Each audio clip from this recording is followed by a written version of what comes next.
Hello dear students. स्वागत है आप सभी का कैप्टन क्लासेस फिजिक्स में। मैं हूं सौरभ राजपूत। जैसा कि आप जानते हैं, अब जो हम ये वीडियो सीरीज प्रोवाइड करा रहे हैं उसमें हम क्लास 12 के फिजिक्स के टॉपिक वाइज न्यूमेरिकल सॉल्व कर रहे हैं। जिन्होंने प्रीवियस वीडियोस नहीं देखी है, यहाँ पर आई बटन में आपको उनके प्लेलिस्ट का लिंक मिल जाएगा। और आज का हमारा टॉपिक है संधारित्रों के संयोजन की तुल्य धारिता, श्रेणी और समांतर क्रम में संधारित्रों का संयोजन। चलिए पढ़ते हैं एक क्वेश्चन। क्वेश्चन है हमारे पास, चित्र में प्रदर्शित बिंदुओं ए व बी के बीच तुल्य धारिता ज्ञात कीजिए। ठीक है, देखिए एक डायग्राम हमें दिया हुआ है, इसमें हमसे बिंदुओं ए और बी के बीच में कुल धारिता ज्ञात करने के लिए कहा है। ठीक है, चलिए करते हैं क्वेश्चन को। देखिए ये हमें कुछ संधारित्रों का संयोजन दिया हुआ है, जिसमें हमें बिंदु ए और बी के बीच में तुल्य धारिता ज्ञात करनी है। ठीक है, चलिए ये जो इसमें जो टॉपिक लगेगा वो है हमारे पास व्हीटस्टोन सेतु का कंसेप्ट लगेगा। ठीक है, देखिए क्या होता है व्हीटस्टोन सेतु, देखिए समझिए जरा यहाँ पर।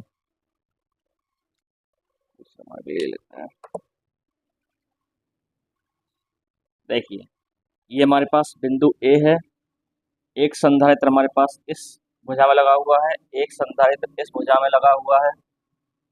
इसी तरीके से एक संधारित्र इस भुजा में लगा हुआ है हमारा, और एक संधारित्र हमारा इस भुजा में इस तरीके से कुछ लगा हुआ है।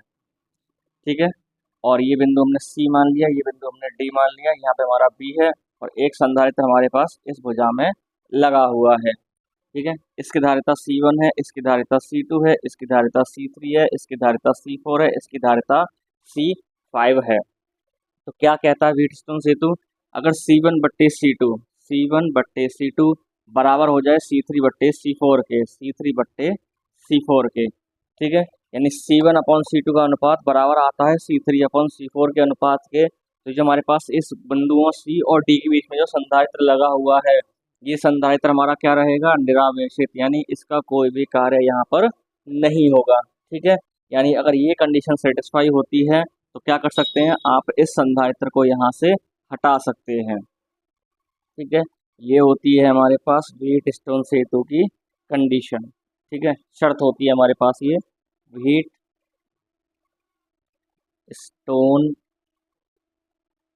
सेतु।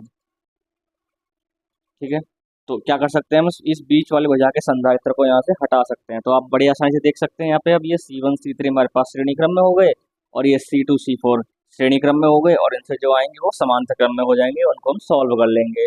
ठीक है, तो इसी कंसेप्ट का इस्तेमाल हम इन सवालों में कुछ देखेंगे। ठीक है, चलिए आते हैं अपने क्वेश्चन की तरफ। चलिए पहले इसी को इनसे कंपेयर कर लेते हैं। देखिए इसको हम C1 मान लेते हैं, इसको हम C2 मान लेते हैं, इसको हम C3 मान लेते हैं, इसको हम C4 मान लेते हैं।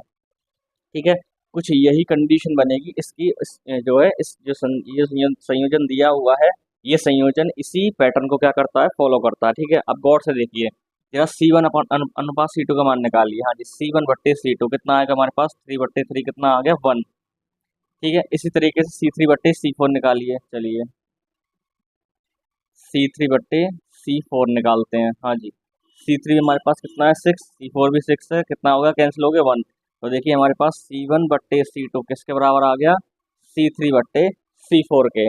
यानी ये सवाल में क्या बन रहा है, हमारे पास एक संतुलित व्हीटस्टोन सेतु हमें प्राप्त हो रहा है। ठीक है, आप इस कंडीशन को क्या कर सकते हैं, इस तरीके से बना सकते हैं। ठीक है, जहाँ C1 हमारा 3 है, ठीक है, C2 हमारा 3 है, और C3 हमारा 6 है, और C4 हमारा 6 है। ठीक है, कुछ इस तरीके से ये परिवर्तित हो जाएगा, माइक्रोफैरड में आएंगे सारी की सारी में।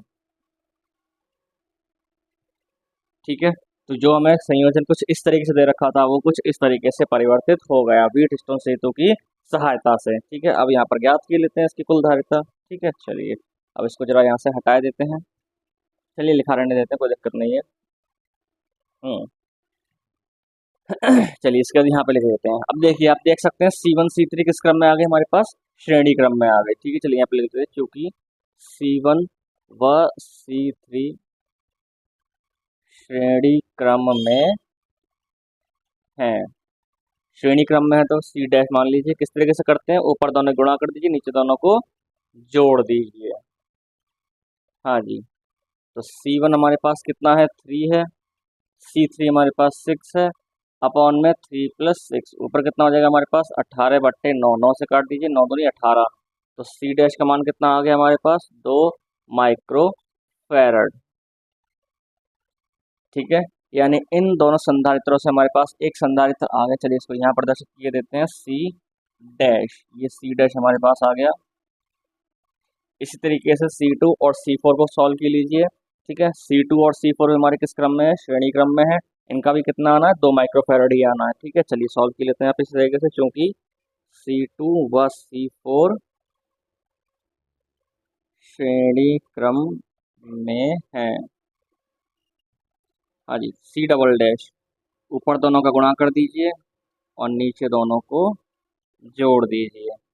C2 हमारे पास 3 है, ठीक है, C4 हमारे पास 6 है, अपॉन 3 + 6, तो ये भी कितना हो गया, 18/9। तो यहाँ से C डबल डैश का मान भी कितना आ गया हमारे पास, 2 माइक्रो फैरड। ठीक है, इन दोनों से हमारे पास एक संधारित्र आ गया, C डबल डैश। ठीक है, चलिए इसको यहाँ प्रदर्शित किए देते हैं, C डबल डैश बिंदु A और B के बीच में। अब आप देख सकते हैं कि C डैश और C डबल डैश समांतर क्रम में है। ठीक है, चलिए इसके बाद यहाँ पे लिख लेते हैं हम, यहाँ लिख लेते हैं, हाँ जी, C डैश व C डबल डैश समांतर क्रम में है। हाँ जी, समांतर क्रम में तो C नेट कैसे निकालेंगे, अपन को डायरेक्ट जोड़ दीजिए। हाँ जी, C डैश का मान भी हमारे पास 2 है, C डबल डैश भी हमारे पास 2 है, तो C नेट कितना आ गया यहाँ से हमारे पास, 4 माइक्रो फैरड। यानी इस संयोजन की जो तुल्य धारिता आई वो कितनी आ गई हमारे पास, 4 माइक्रो फैरड। और इस तरीके से हमारा ये क्वेश्चन कंप्लीट हुआ। चलिए एक और क्वेश्चन देखते हैं। ये क्वेश्चन भी हमारा व्हीटस्टोन सेतु पर आधारित है। ठीक है, चलिए मान लिए लेते हैं कुछ, इसको C1 मान लेते हैं, इसको C2, इसको C3 और इसको C4। ठीक है, गौर से देखिए, ये भी क्या बनेगा, एक संतुलित व्हीटस्टोन सेतु बनने वाला है। ठीक है, चलिए यहाँ से C1 अनुपात C2 निकाल लेते हैं। हाँ जी, C1/C2 ज्ञात कीजिए, 2/2 कितना हो गया हमारे पास, 1। इसी तरीके से C3/C4 भी निकाल लीजिए, 2/2 कितना हो गया हमारे पास, 1।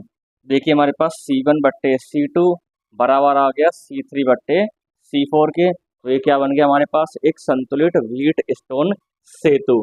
तो क्या होता है, उस सेतु में जो बीच वाली भुजा होती है उसमें जो संधारित्र लगा होता है वो हमारे किसी काम का नहीं होता। ठीक है, उसको हम हटा सकते हैं। ठीक है, तो आप बड़ी आसानी से देख सकते हैं, यहाँ पर C1 C3 श्रेणी क्रम में हो जाएंगे और यहाँ से ये C2 और C4 श्रेणी क्रम में हो जाएंगे, और जो उनसे आएंगे वो समांतर क्रम में हो जाएंगे। ठीक है, चलिए किए लेते हैं, क्योंकि C1 व C3 श्रेणी क्रम में हैं, तो C डैश मान लीजिए, ऊपर दोनों का गुणा कर दीजिए और नीचे दोनों को जोड़ दीजिए। मान लगा दीजिए, C1 भी 2, C3 भी 2। ठीक है, अपॉन 2 + 2, हाँ जी, कितना हो जाएगा, 4/4। कितना आ गया यहाँ से हमारे पास C डैश का मान, 1 माइक्रो फैरड। ठीक है, इसी तरीके से C2 और C4 भी श्रेणी क्रम में है। हाँ जी, C2 व C4 श्रेणी क्रम में है।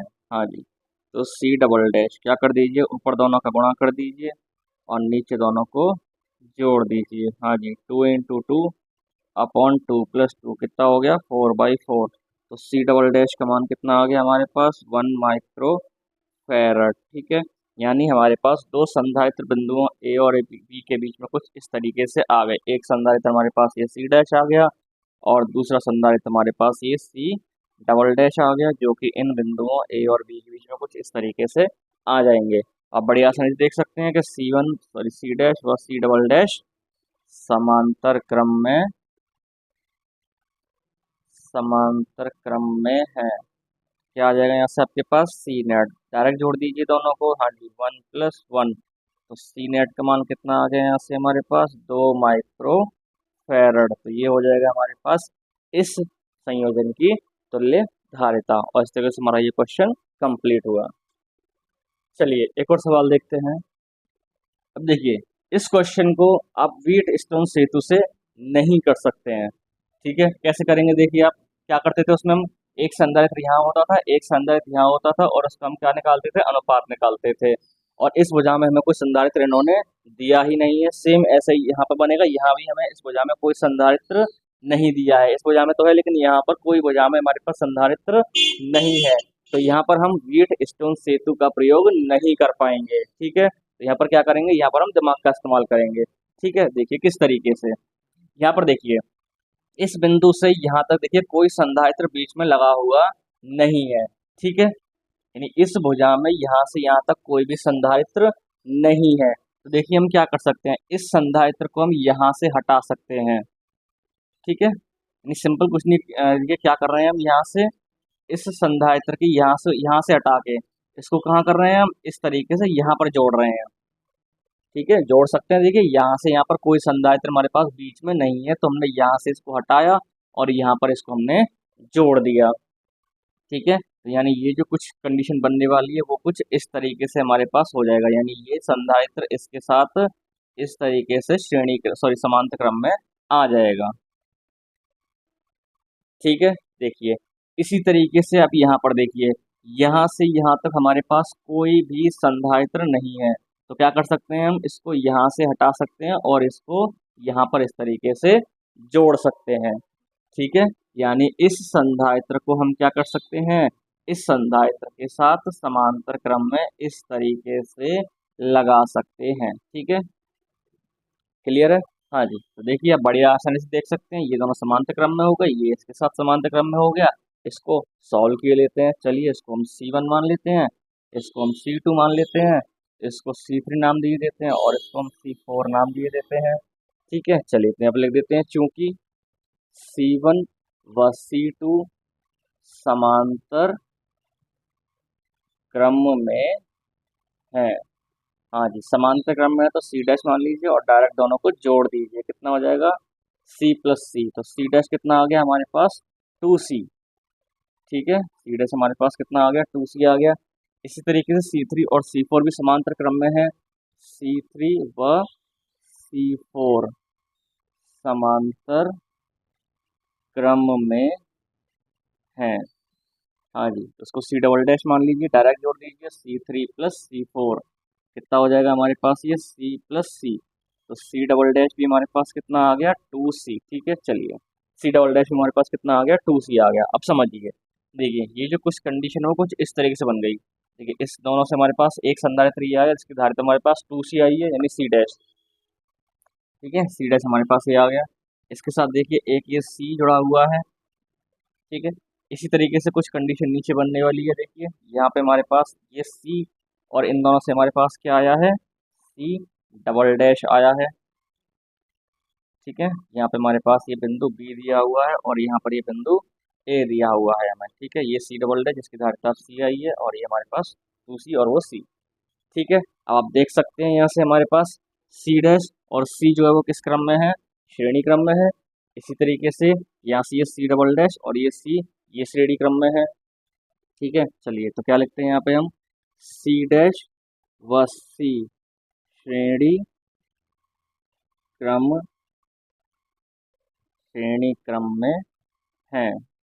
चलिए तो इससे क्या निकाल लेते हैं, C ट्रिपल डैश निकाल लेते हैं। ठीक है, हाँ जी, श्रेणी क्रम में कैसे करते हैं, ऊपर दोनों की गुणा कर दीजिए और नीचे दोनों को जोड़ दीजिए। हाँ जी, C डैश हमारे पास कितना है 2C और C हमारे पास C है और ये कितना हो गया 2C प्लस C, ऊपर कितना हो जाएगा 2C स्क्वायर, नीचे कितना हो गया 3C। देखिए C से C कैंसिल हो गया तो कितना आया हमारे पास 2C/3। ठीक है, यानी इन दोनों से हमारे पास एक संधारित्र आ गया C ट्रिपल डैश। इसी तरीके से C और C डबल डैश श्रेणी क्रम में है। हाँ जी, तो क्या लिखेंगे आप C व C डबल डैश श्रेणी क्रम में है, इसको C4 डैश मान लीजिए। हाँ जी, ऊपर दोनों से गुणा कर दीजिए और नीचे दोनों को जोड़ दीजिए। C हमारे पास C है, C डबल डैश हमारा 2C है अपॉन C प्लस 2C, तो यहाँ से भी कितना आ जाएगा 2C स्क्वायर बाई 3C, तो यहाँ से भी कितना आ गया हमारे पास 2C/3। ठीक है, तो यहाँ से इन दोनों से हमारे पास क्या आ गया, यहाँ से भी हमारे पास एक संधारित्र आ गया कुछ इस तरीके से इन बिंदुओं A और B के बीच में। ठीक है, अब इन C ट्रिपल डैश और C4 डैश को क्या कर दीजिए, समांतर क्रम में जोड़ दीजिए। ठीक है, चलिए इसके बाद चलिए यहाँ लिख लेते हैं तो कुल धारिता,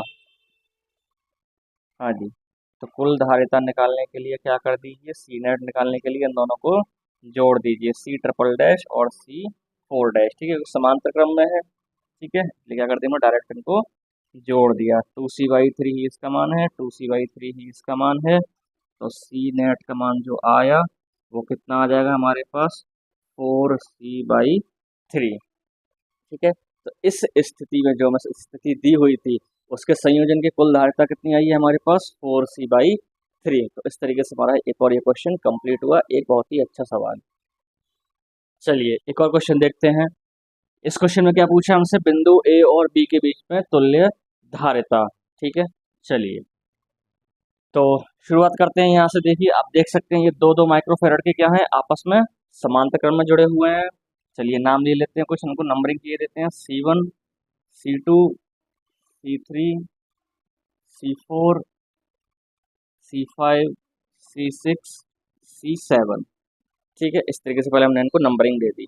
हाँ जी, देखिए C1 C2 हमारे पास समांतर क्रम में है, तो क्या लिखेंगे आप, C1 व C2 समांतर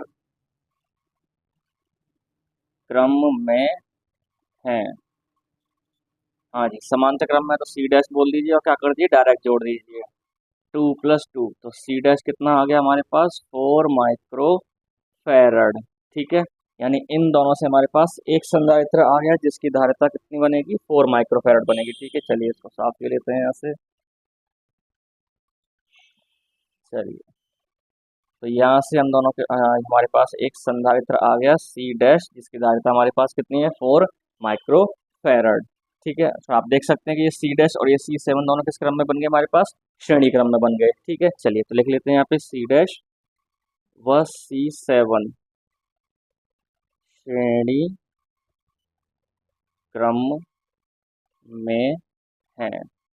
हाँ जी, श्रेणी क्रम में, सी डबल डैश मान लेते हैं, कैसे करते हैं सॉल्व श्रेणी क्रम में, ऊपर गुणा कर दीजिए और नीचे दोनों को जोड़ दीजिए। हाँ जी, सी डैश प्लस C7, मान लगा दीजिए, सी डैश 4 है, C7 हमारे पास 8 है, ठीक है। इसी तरीके से यहाँ पे सॉल्व कर दीजिए, 4 + 8, हाँ जी, ऊपर कितना हो जाएगा हमारे पास, 8×4 = 32 और नीचे कितना हो जाएगा, 12। हाँ जी, हल्का कर लीजिए इसको, 4 से काट दीजिए, 4×8 = 32, 4×3 = 12, तो कितना आ गया हमारे पास सी डबल डैश का मान, 8/3 माइक्रोफैरड, ठीक है। 4 से काट दिया हमने, 4×8 = 32 और 4×3 = 12, ठीक है। इसी तरीके से हाँ चलिए शो यहाँ पे शो किए देते हैं इसको हम, यानी इन दोनों से हमारे पास एक संधारित्र आ गया जिसकी धारिता कितनी आई है, सी डबल डैश, ठीक है, इसको हमने सी डबल डैश माना हुआ है, ठीक है। इसी तरीके से यहाँ सॉल्व कीजिए, देखिए ये C3 और ये C5, सॉरी ये C3 और ये C4, ठीक है। ये पहले ये C3 और C4 सॉल्व होंगे जो कि किस क्रम में हमारे पास, श्रेणी क्रम में है, ठीक है। हाँ जी, तो क्या लिखते हैं यहाँ पे हम, C3 व C4, ठीक है, C3 व C4 श्रेणी क्रम में है, श्रेणी क्रम में है। हाँ जी, श्रेणी क्रम में तो क्या बोल दीजिए इसको, सी ट्रिपल डैश, ऊपर दोनों को गुणा कर दीजिए और नीचे दोनों को जोड़ दीजिए। हाँ जी, मान भर दीजिए यहाँ पर इनके, C3 कितना है हमारे पास, 6 है, C4 हमारे पास 12 है, अपॉन 6 + 12, हाँ जी, कितना हो जाएगा हमारे पास, चलिए इस तरीके से रन देने पर भी 12, 6 × 12, नीचे कितना हो जाएगा, 12×6 = 18, 6 से काट दीजिए, 6×3 = 18 और 3 से ये 3×4 = 12, तो सी ट्रिपल डैश का मान कितना आ गया हमारे पास, 4 माइक्रोफैरड, ठीक है। यानी सी ट्रिपल डैश का मान क्या आ गया, 4 माइक्रोफैरड, यानी हमारे पास इन दोनों से एक संधारित्र आया जिसको हमने सी ट्रिपल डैश नाम दे दिया और जिसकी धारिता हम ज्ञात कर चुके हैं, 4 माइक्रोफैरड। तो आप देख सकते हैं कि ये सी ट्रिपल डैश और ये हमारे पास C5 जो वो दोनों किस क्रम में है, समांतर क्रम में है, ठीक है। हाँ जी, तो सी ट्रिपल डैश व C5, हाँ जी, समांतर क्रम में है। चलिए इसको C4 डैश बोल देते हैं, समांतर क्रम में क्या करते हैं, डायरेक्ट जोड़ दीजिए। हाँ जी, तो सी ट्रिपल डैश भी हमारे पास 4 है और C5 का मान भी 4 है, तो हमारे पास इसका मान कितना आ गया, 8 माइक्रोफैरड, ठीक है। C4 डैश का मान कितना आ गया हमारे पास, 8 माइक्रोफैरड, ठीक है। यानी इन दोनों से हमारे पास एक संधारित्र आया जो कि हमने यहाँ प्रदर्शित कर दिया, इसका मान है हमारे पास C4 डैश। ठीक है, C4 डैश है ये हमारे पास 1 2 3 4, जिसकी धारिता हमारे पास कितनी आई है 8 माइक्रोफैरड आई है। ठीक है, चलिए अब आप देख सकते हैं कि ये C6 और ये C4 डैश श्रेणी क्रम में है। ठीक है, चलिए इसके बाद यहाँ सॉल्व किए लेते हैं। हाँ जी, C6 व C4 डैश श्रेणी क्रम में है, श्रेणी क्रम में है। हाँ जी, तो C5 डैश मान लेते हैं। क्या करिए, ऊपर गुणा कर दीजिए दोनों की 1 2 3 4। ठीक है, 1 1 2 3 4। ठीक है, और नीचे दोनों को जोड़ दीजिए 1 2 3 4। ठीक है, हाँ जी, चलिए मान लगा दीजिए हमारे पास। ठीक है, हाँ जी, C6 कितना हमारे पास 1 है और C4 डैश हमारे पास ये 8 आया, अपॉन 1 + 8 कितना हो गया हमारे पास ये 8/9। ठीक है, यानी इन दोनों से हमारे पास एक संधारित्र आ गया जिसकी धारिता हमारे पास कितनी आई है 8/9, और जिसको हमने माना है, क्या माना है हमने उसको C5 डैश 1 2 3 4 5। ठीक है, तो आप देख सकते हैं कि ये C डबल डैश और ये C5 डैश दोनों किस क्रम में है, समांतर क्रम में। डायरेक्ट इनको जोड़ दीजिए। तो हाँ जी, C डबल डैश व C 1 2 3 4 5 डैश किस क्रम में है हमारे पास, ये समांतर क्रम में है। तो यहाँ से हमारे पास सी नेट आ गया, दोनों को डायरेक्ट जोड़ दीजिए C डबल डैश और C 1 2 3 4 5 डैश। हाँ जी, C डबल डैश का मान हमारे पास देखिए ये रहा 8/3 और C5 डैश का मान हमारे पास कितना है 8/9। ठीक है, हाँ जी, एलसीएम ले लीजिए। यहाँ पे एलसीएम हमारे पास कितना आ गया 9। हाँ जी, 3 से 3 बढ़ जाएगा, 3 × 8 = 24 और 9 से ये एक बार गया, 1 × 8 में कर दीजिए, कितना हो जाएगा यहाँ से हमारे पास। हाँ जी, 24 और 8 कितने होते हैं 32। तो सी नेट का मान कितना आ गया यहाँ से हमारे पास 32/9 माइक्रो फैरड, यानी इस संयोजन की जो कुल धारिता आई हमारे पास वो आ गई हमारे पास 32 माइक्रो फैरड। अरे भाई ठीक हो जाओ, चलो ठीक से लिख देते हैं यहाँ पे ये 9। ठीक है, यानी हमारे पास जो कुल संयोजन था उसकी जो धारिता आई, कुल धारिता वो कितनी आ गई 32/9 माइक्रो फैरड। और इस तरीके से हमारा ये क्वेश्चन कंप्लीट हुआ। चलिए एक और क्वेश्चन पढ़ते हैं। क्वेश्चन देखिए कुछ इस तरीके से दिया हुआ है हमारे पास। यहाँ भी क्या पूछा हमसे, बिंदुओं ए और बी के बीच में कुल धारिता। ठीक है, चलिए शुरुआत करते हैं क्वेश्चन की। चलिए देखिए, अब बड़ी आसानी से देख सकते हैं कि ये दोनों संधारित्र आपको किस क्रम में दिख रहे होंगे, समांतर क्रम में। ठीक है, देखिए कंफ्यूज मत होइएगा, देखिए आपको ये भी समांतर क्रम में दिखाई दे रहे होंगे, लेकिन ऐसा अभी नहीं है। ठीक है समांतर क्रम में, लेकिन पहले हम इसको यहाँ से सॉल्व करते हुए आएंगे, उसके बाद फिर इसके साथ हम इसको सॉल्व करेंगे। ठीक है, चलिए पहले इसको समांतर क्रम में जोड़ते हैं। हाँ जी, तो कुछ नाम दिए लेते हैं इसको, C1 C2 C3 C4 C5 और ये C6। ठीक है, तो देखिए हमारे पास C1 और C2 समांतर क्रम में है, C1 व C2 समांतर क्रम में हैं। हाँ जी, तो जोड़ दीजिए डायरेक्ट समांतर क्रम के लिए C1 + C2, C डैश मान लीजिए इसको। हाँ जी, 6 + 3, तो C डैश कितना हो गया हमारे पास 9 माइक्रोफैरड। ठीक है, हाँ जी, यानी इन दोनों संधारित्र से हमारे पास एक संधारित्र आया जिसकी धारिता कितनी है 9 माइक्रोफैरड। ठीक है, चलिए उसको हम कहाँ प्रदर्शित किए देते हैं, यहाँ प्रदर्शित किए देते हैं। ये रहा हमारा C डैश।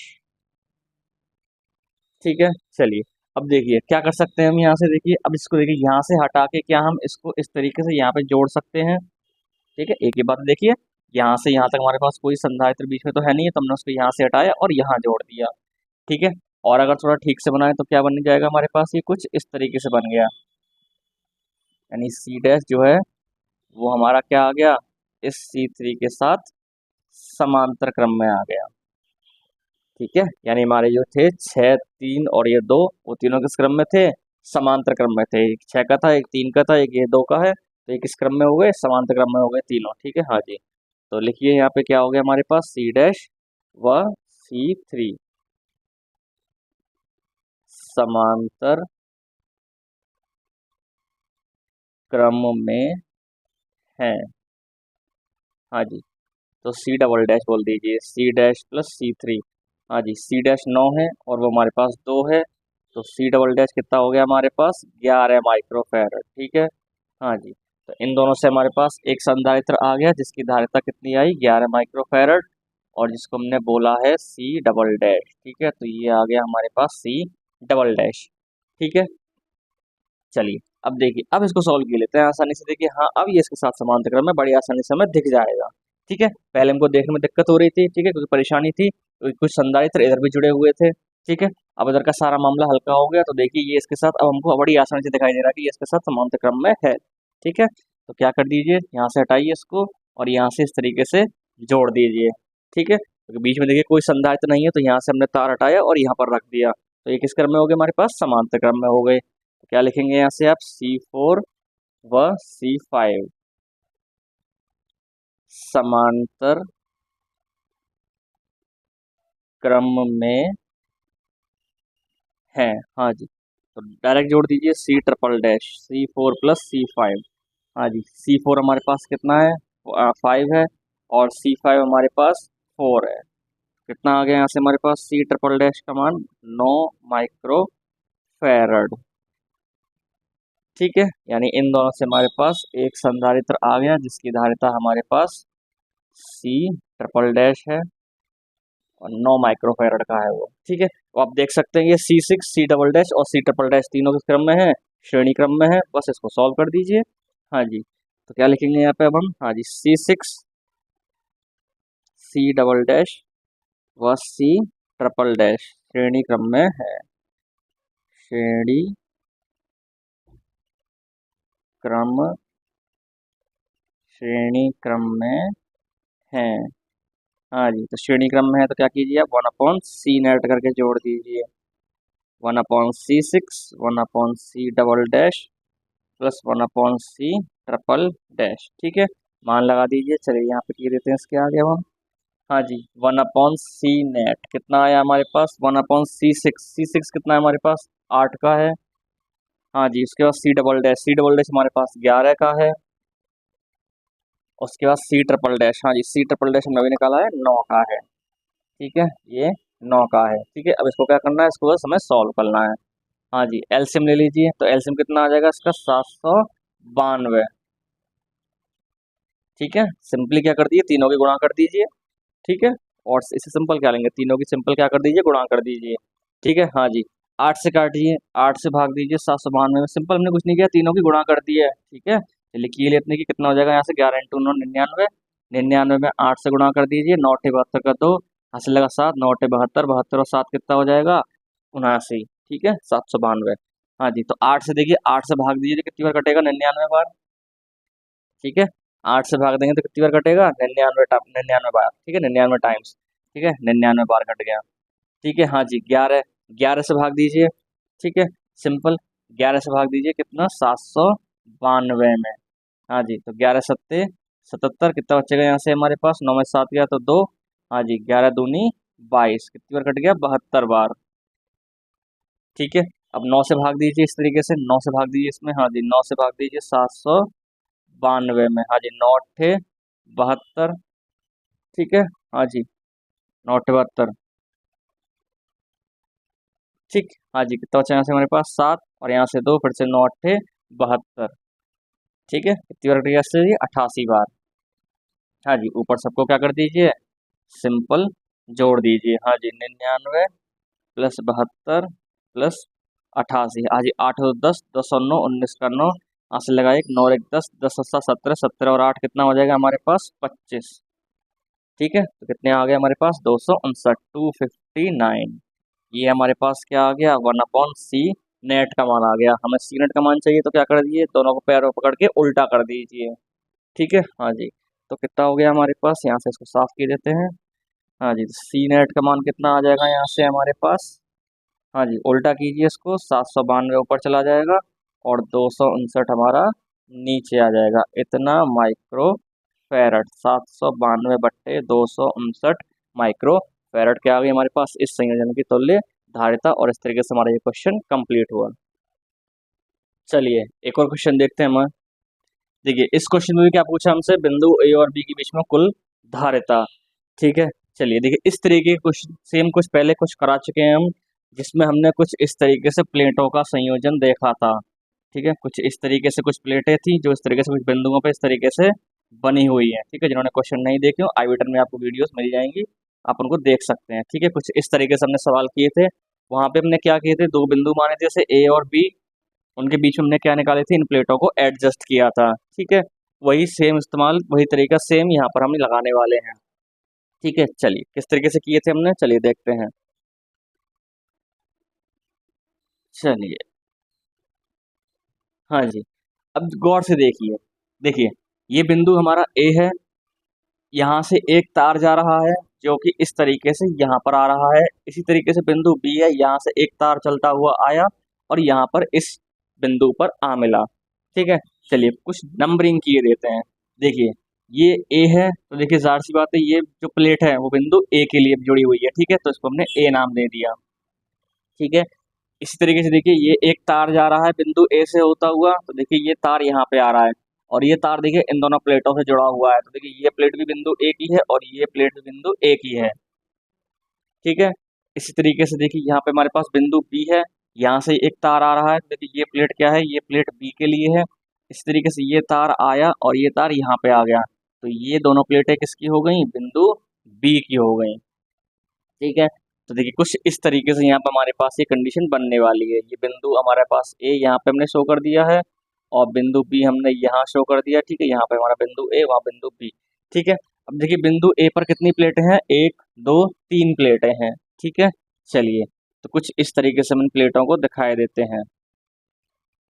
एक प्लेट इसकी ये रही। ठीक है, बिंदु ए पर एक प्लेट ये है, एक प्लेट और है और एक और प्लेट है। ठीक है, तीन प्लेटें हैं इस तरीके से। ठीक है, हो सकता है थोड़ा सा ये टेढ़ा बन गया हो। ठीक है, चलिए थोड़ा ठीक बना देते हैं इसको। हाँ जी, ठीक है, चलिए पैमाने का इस्तेमाल किए लेते हैं हम।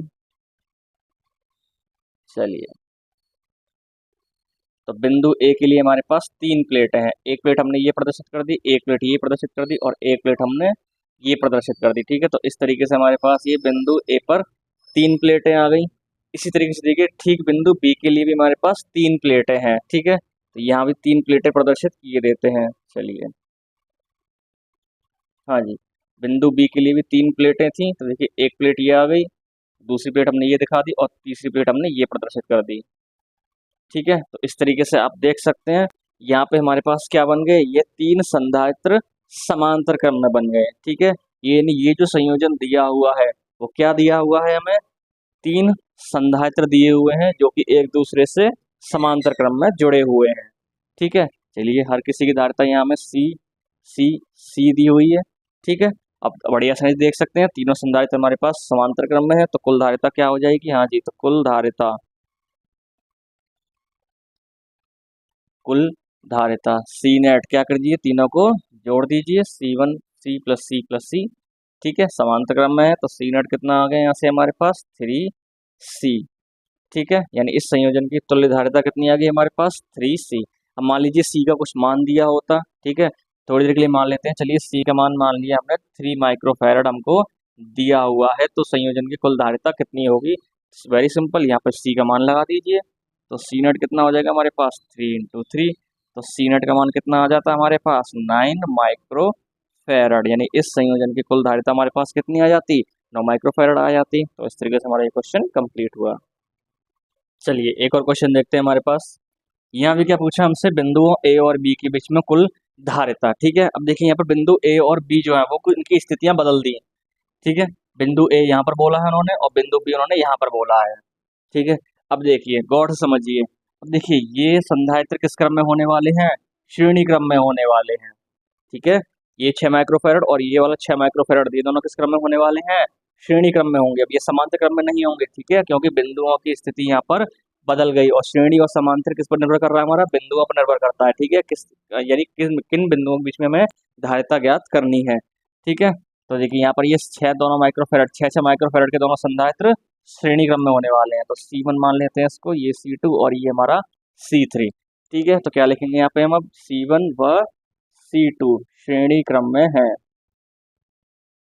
श्रेणी क्रम में है, तो C डैश, हाँ जी, ऊपर दोनों को गुणा कर दीजिए और नीचे दोनों को जोड़ दीजिए। हाँ जी, C1 कितना है हमारे पास 6, C2 भी 6 है और नीचे दोनों को जोड़ दीजिए 6 + 6, हाँ जी कितना हो गया यहाँ से हमारे पास 6 × 6 और नीचे कितना हो गया 12, हाँ जी 6 दूनी 12, 2 से काट दीजिए 2 3 6, तो C डैश कितना आ गया यहाँ से हमारे पास 3 माइक्रो फैरड।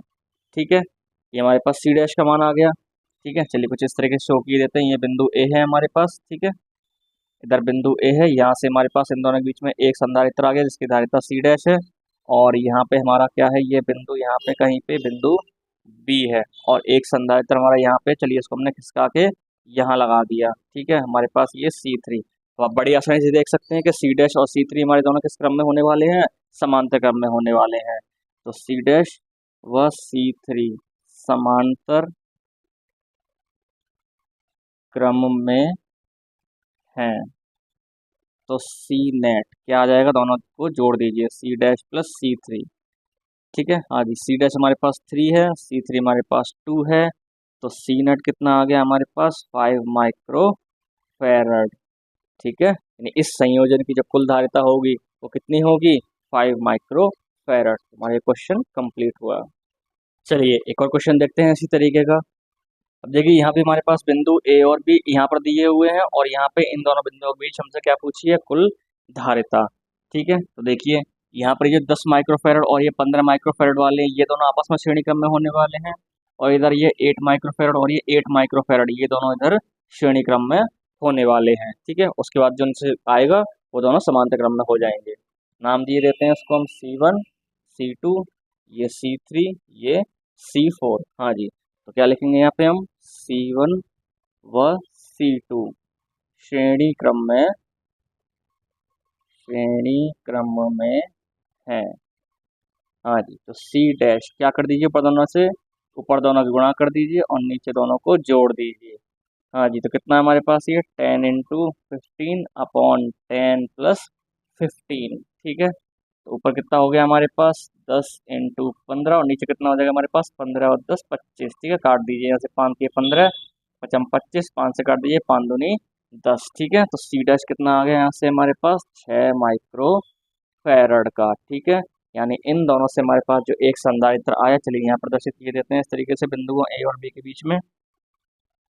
ये बिंदु B, सॉरी ये बिंदु A है हमारा। ठीक है, यानी इन दोनों से हमारे पास एक संधारित्र आया जिसकी धारिता को हमने C डैश नाम दे दिया। ठीक है, इसी तरीके से एक संधारित्र इधर आएगा जिसकी धारिता को हम C डबल डैश नाम दिए दे रहे हैं। ठीक है, इसी तरीके से देखिए C3 व C4 श्रेणी क्रम में है, श्रेणी क्रम में है। हाँ जी, तो क्या नाम दीजिए इसको, C डबल डैश। क्या कीजिए, ऊपर दोनों की गुणा कर दीजिए C3 C4 और नीचे दोनों को जोड़ दीजिए। हाँ जी, C3 भी 8 है, C4 भी 8 है। ठीक है, दोनों के मान 8 दिए हुए हैं हमें, अपॉन 8 + 8। हाँ जी, कितना हो गया 8 × 8, 8 और 8 16, 8 दूनी 16, 2 से काट दीजिए 2 चौक 8। हाँ जी, तो C डबल डैश का मान कितना आ गया हमारे पास 4 माइक्रो फैरड। ठीक है, उसके बाद देखिए ये C डबल डैश और ये C डैश, ये दोनों किस क्रम में हो गए, समांतर क्रम में हो गए।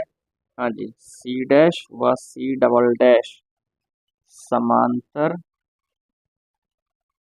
क्रम में है। हाँ जी, तो C नेट क्या हो जाएगा, C dash + C double dash. हाँ जी, C डैश हमारे पास 6 है, C डबल डैश हमारा 4 निकल के आया, तो C नेट जो आया वो कितना आ गया हमारे पास 10 माइक्रो फैरड। यानी इस स्थिति में यानी इस संयोजन की जो धारिता आई वो कितनी आई, 10 माइक्रो फैरड, और हमारा ये क्वेश्चन कंप्लीट हो गया। चलिए एक क्वेश्चन और पढ़ते हैं। तो क्वेश्चन है हमारे पास 3 माइक्रोफैरड धारिता वाले 3 संधारित्रों को किस प्रकार जोड़ा जाए कि उनकी तुल्य धारिता, first point 9 microfarad, second point 4.5 microfarad हो। ठीक है, तो सवाल में क्या दिया, हमारे पास 3 संधारित्र हैं जिनमें तीनों की धारिता 3 माइक्रोफैरड है। हमें क्या करना है, उन 3 संधारित्रों को इस प्रकार से जोड़ना है। फर्स्ट केस में जो तुल्य धारिता है वो 9 माइक्रोफैरड आनी चाहिए, और सेकंड पॉइंट में जो आनी चाहिए 4.5 माइक्रोफैरड आनी चाहिए। ठीक है, चलिए तो हमारे पास 3 संधारित्र हैं, C1 C2 C3, तीनों की ही धारिता जो है वो 3 माइक्रोफैरड है। C1, C2 और C3 तीनों का मान हमें 3 माइक्रोफैरड दिया हुआ है। हमें क्या करना है, हमें इन तीनों संधारित्रों को इस प्रकार से समायोजित करना है कि संयोजन की जो कुल धारिता है वो फर्स्ट केस के लिए 9 माइक्रोफैरड आए और सेकंड पॉइंट पे हमसे 4.5 माइक्रोफैरड निकालने के लिए कहा है। ठीक है, तो चलिए पहले सिंपली क्या करते हैं, इन तीनों संधारित्रों को हम श्रेणी क्रम में जोड़ देते हैं। ठीक है, चलिए देखते हैं श्रेणी क्रम में जोड़ने पर कुल धारिता कितनी आती है। ठीक है, तो हमने क्या कर दिया, इन तीनों संधारित्रों को श्रेणी क्रम में जोड़ दिया। तो बिंदु मान लेते हैं ए और बी। हाँ जी, तो श्रेणी क्रम में कुल धारिता, श्रेणी क्रम में कुल धारिता। हाँ जी, श्रेणी क्रम में कैसे जोड़ते हैं हम, 1/c करके। ठीक है, हाँ जी, 1/c किसके बराबर होगा हमारे पास, 1/c1 plus 1/c2 plus 1/c3। हाँ जी, हर किसी की धारिता कितनी है हमारे पास, 3 माइक्रोफैरड की है। ठीक है, 1/3 प्लस 1/3 प्लस 1/3 1/c। हाँ जी, तो कितना हो जाएगा हमारे पास ये 3/3। ठीक है, बेस एक जैसे हैं तो ऊपर की संख्याओं को डायरेक्ट आप जोड़ दीजिए। 3 से 3 कट गया, 1/c का मान कितना आया हमारे पास 1, तो c नेट का मान कितना मिला यहाँ से हमारे पास 1 माइक्रोफैरड। यानी अगर हम इन तीनों संधारित्रों को श्रेणी क्रम में जोड़ते हैं तो हमारे पास जो कुल धारिता आती है वो कितनी आई है 1 माइक्रोफैरड, जो कि हमें नहीं चाहिए। हमें कितनी धारिता चाहिए, 9 और 4.5। ठीक है, चलिए तो सेकंड केस में क्या ट्राई करते हैं, इनको अब समांतर क्रम में जोड़ते हैं। ठीक है, तो श्रेणी क्रम से तो हमारा काम बना नहीं, अब इन तीनों को क्या करते हैं, समांतर क्रम में जोड़ते हैं। ठीक है, चलिए हाँ जी, C1, C2 और C3। चलिए अब हमने क्या किया, इनको बिंदु ए और बी के बीच में समांतर क्रम में जोड़ दिया है। ठीक है, चलिए निकालते हैं समांतर क्रम में कुल धारिता हमारे कितनी आती है इनकी। हाँ जी, तो समांतर क्रम में कुल धारिता, समांतर क्रम में कुल धारिता। हाँ जी, सी नेट क्या कीजिए, तीनों को बराबर, सॉरी तीनों को जोड़ दीजिए।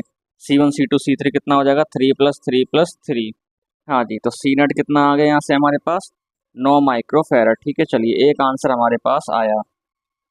ठीक है, यानी इन तीनों संधारित्रों का संयोजन 9 माइक्रोफैरड धारिता कब दिखाएगा, जब तीनों संधारित्रों को समांतर क्रम में जोड़ा जाए। ठीक है, तो फर्स्ट पॉइंट के लिए क्या करना पड़ेगा, 9 माइक्रोफैरड धारिता के लिए हमें इन तीनों संधारित्रों को समांतर क्रम में जोड़ना होगा। ठीक है, यहाँ पर लिख दीजिए 9 माइक्रोफैरड धारिता के लिए,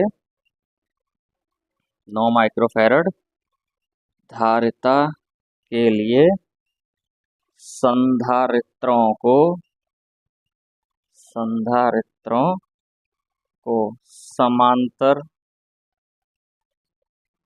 संधारित्रों को समांतर क्रम में जोड़ना होगा। ठीक है, यानी 9 माइक्रोफैरड धारिता प्राप्त करनी है तो हमें इन तीनों संधारित्रों को क्या करना होगा, समांतर क्रम में जोड़ना होगा। ठीक है, चलिए अब सेकंड पॉइंट की तरफ बढ़ते हैं। सेकंड पॉइंट में क्या पूछा था हमसे, इनकी कुल धारिता कितनी आनी चाहिए, 4.5 माइक्रोफैरड आनी चाहिए। अब देखिए हमने श्रेणी क्रम ट्राई किया था, तो श्रेणी क्रम में हमारे पास 1 माइक्रोफैरड आई। समांतर क्रम हमने ट्राई किया तो उसके लिए हमारे पास 9 माइक्रोफैरड आई। तो अब क्या ज्ञात करेंगे, अब हम यूज़ करेंगे मिश्रित क्रम। ठीक है, यानी किन्हीं भी 2 संधारित्रों को श्रेणी क्रम में जोड़ देंगे, फिर उसके साथ किसी तीसरे संधारित्र को समांतर क्रम में लगा देंगे, या किन्हीं भी 2 संधारित्रों को समांतर क्रम में लगा के तीसरे को उनके साथ श्रेणी क्रम में जोड़ देंगे। ठीक है, चलिए जल्दी से आप इसको पोज करके लिखिए या इसका स्क्रीनशॉट लीजिए, 1 2 3। ठीक है, चलिए अब इसके सेकंड पॉइंट की तरफ आते हैं। जब हमें धारिता क्या चाहिए, 4.5 माइक्रोफैरड। ठीक है, चलिए तो ये तो हमारे पास कंप्लीट हो गया श्रेणी और समांतर क्रम का संयोजन, जिससे हमें श्रेणी क्रम में 1 मिली और समांतर क्रम में 2 मिली। चलिए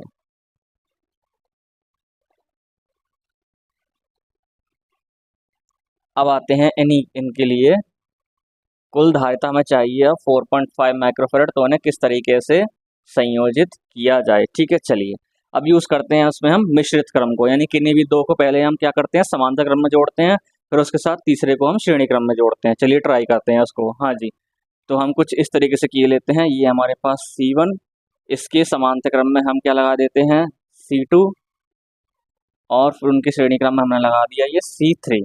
ठीक है, ट्राई करते हैं कि ये संयोजन कितनी धारिता देता है। ठीक है, इन क्वेश्चन में हमें इस तरीके से अपनी मर्जी से उनको अलग अलग संयोजन में लगाकर देखना पड़ता है कि कौन सा संयोजन क्या आंसर दे रहा है। ठीक है, चलिए इसी तरीके से देखते हैं अब। हाँ जी, चूंकि C1 व C2 समांतर क्रम में हैं। हाँ जी, तो C डैश क्या हो जाएगा हमारे पास, C1 प्लस C2, डायरेक्ट जोड़ दीजिए उनको। हाँ जी, तो C1 भी हमारे पास 3 है, C2 भी 3 है। ठीक है, प्रत्येक की धारिता में 3 माइक्रोफैरड दी हुई है, तो C डैश कितना आ गया यहाँ से हमारे पास, 6 माइक्रोफैरड। ठीक है, यानी इन दोनों से हमारे पास एक आया। चलिए इसको यहाँ शो किए देते हैं C डैश, उसके साथ हमारा भी ये C3 बचा हुआ है जो श्रेणी क्रम में जुड़ेगा। हाँ जी, तो यहाँ क्या लिखेंगे आप, C डैश व C3 श्रेणी क्रम में है। हाँ जी, तो C नेट क्या कीजिए, ऊपर दोनों की गुणा कीजिए और नीचे दोनों को जोड़ दीजिए। हाँ जी, C डैश कितना है हमारे पास 6, और C3 का मान कितना है हमारे पास 3/6 प्लस 3। ऊपर कितना हो जाएगा हमारे पास 18। ठीक है, 6 प्लस 3 सॉरी। ठीक है, और ये कितना हो जाएगा 9। कितना आ गया, 9 दूनी 18। तो C नेट का मान यहाँ से हमारे पास कितना आया, 2 माइक्रोफैरड आया। ठीक है, यानी कुल धारिता जो इस संयोजन के लिए आएगी वो कितनी आएगी, 2 माइक्रोफैरड। लेकिन हमें कितनी धारिता चाहिए, हमें 4.5 माइक्रोफैरड धारिता चाहिए, तो हमें कोई और संयोजन ट्राई करना होगा। ठीक है, चलिए तो अब क्या करते हैं, चलिए अब मान लेते हैं किन्हीं दो को श्रेणी क्रम में जोड़ दीजिए और तीसरे को उनके साथ समांतर क्रम में जोड़ दीजिए। यहाँ पर देखो हमने दो को समांतर क्रम में जोड़ के फिर उसके साथ तीसरे को श्रेणी क्रम में रखा था। अब हम क्या करते हैं, चलिए दो को अब श्रेणी क्रम में रखते हैं। ठीक है, देखिए C1 और C2 इनको आपस में हमने श्रेणी क्रम में रखा, और C3 को हमने क्या कर दिया, इन दोनों संयोजन के साथ समांतर क्रम में लगा दिया, कुछ इस तरीके से। ठीक है, यहाँ C1 C2 समांतर क्रम में थे, उनके संयोजन के साथ C3 श्रेणी क्रम में था। यहाँ हमने C1 C2 को श्रेणी क्रम में लगाया और C3 को उनके संयोजन के समांतर क्रम में रखा। चलिए ट्राई करते हैं यहाँ से। हाँ जी, चूंकि C1 व C2 श्रेणी क्रम में है। हाँ जी, तो C डैश क्या कीजिए, ऊपर दोनों गुणा कर दीजिए और नीचे दोनों को जोड़ दीजिए। हाँ जी, C1 3, C2 3/3 प्लस 3। हाँ जी, ऊपर कितना हो जाएगा हमारे पास 9 और नीचे कितना हो जाएगा हमारे पास 6। ठीक है, डिवाइड करने से डिवाइड कर दीजिए आप, 3 3 9, 3 दूनी 6। तो इस संयोजन की जो धारिता है वो कितनी है हमारे पास, 3/2 माइक्रो फैरड। ठीक है, हाँ जी, यानी इन दोनों से हमारे पास एक संधारित्र आ गया। चलिए उसको हम यहीं शो किए देते हैं, C डैश, अब जिसके साथ हमारा ये C3 समांतर क्रम में जुड़ा हुआ है। ठीक है, हाँ जी, तो लिख दीजिए चूंकि C डैश व C3, C डैश है ये, C डैश व C3 समांतर क्रम में है, तो क्या कीजिए, C नेट निकालने के लिए दोनों को सिंपली जोड़ दीजिए, C डैश प्लस C3। हाँ जी, C डैश हमारे पास 3/2 आया, C3 हमारे पास कितना आया 3। हाँ जी, 3/2 का मतलब कितना हो गया 1.5, और उसमें क्या जोड़ दिए 3। तो C नेट का मान कितना आ गया, देखिए हमारे पास आ गया 4.5 माइक्रो फैरड। ठीक है, यानी हमारे पास कुल धारिता देखो 4.5 माइक्रोफैरड आ गई, जो क्वेश्चन में हमसे निकालने के लिए कहा था। ठीक है, तो ये तीनों संयोजन, इन तीनों संधारित्रों का संयोजन 4.5 माइक्रोफैरड धारिता कब प्रदर्शित कर रहा है, जब हमने C1 C2 को श्रेणी क्रम में जोड़ा है और C3 को इसके साथ समांतर क्रम में जोड़ा है। ठीक है, तो क्या करेंगे आप यहाँ पर, आप लिख दीजिए यहाँ पर। हाँ जी, तो ठीक है, तो 4.5 माइक्रोफैरड धारिता के लिए, 4.5 माइक्रोफैरड धारिता के लिए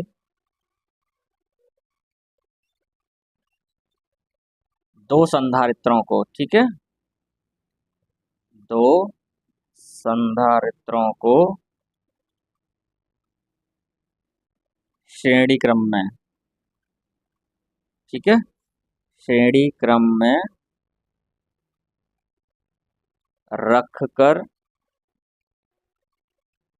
तीसरे के साथ,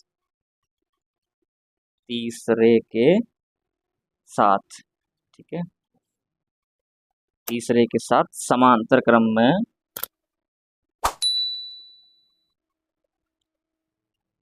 समांतर क्रम में रखेंगे। ठीक है, हो सकता है शायद आपको दिखाई ना दे, चलिए यहाँ लिखते हैं छोटा सा, समांतर क्रम में रखेंगे। ठीक है, दो संधारित्रों को श्रेणी क्रम में जोड़ देंगे और उनके साथ तीसरे संधारित्र को हम श्रेणी क्रम में रखेंगे। तो इस तरीके से हमारा ये क्वेश्चन कंप्लीट हो गया।